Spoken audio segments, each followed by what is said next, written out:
रामबहादुर तपाईँको कति बोट जुनार छ?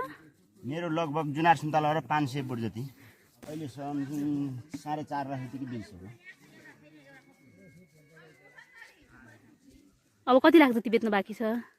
अब त्यस्तै 4-5 लाख आउँछ होला। लागि आयो नि विपत्ति लाग्यो यहाँ बाँदर लाग्छ विपत्तिसँगले।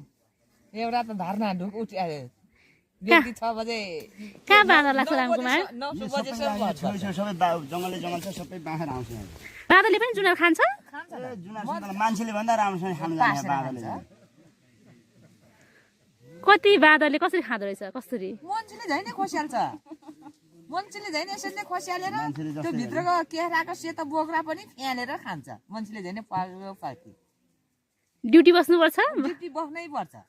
एकजना ड्युटी बसिन भने त कामै छैन यहाँ त। धारणा ढुकै बन्नुपर्छ। हरियोमा चाहिँ खाँदैन, पाकेपछि मात्रै खान्छ हो? अनि रामबहादुर तपाईँ बस्नुहुन्छ? एकदम बाँदर हुनु। अब हाम्रो वर्ष दिन खाने बाल्ने त्यही हो नानी। 12 महिना 12 गाल बाँदर हुने हो यहाँ। आएर नखाए पनि भाँचिदिन्छ। यहाँ हाँगाहरू भाँचिदिन्छ, त्यही भएर 12 महिना 12 गाल हुन पर्छ। यहाँ त गएर मान्छेले झैँ नै लाख दिन्छ हाँगा बाँदरले बाँदरले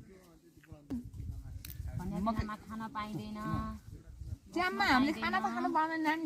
ऊ त खाना त के चिया पकाएर खानु भ्याउँछ। जुरुक उठ्ने पास कुकुर बान्नु पर्यो।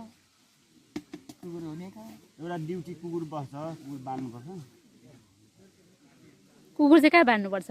यही छेउछेउमा बान्ने, सबैको छेउछेउमा एकौरा सबै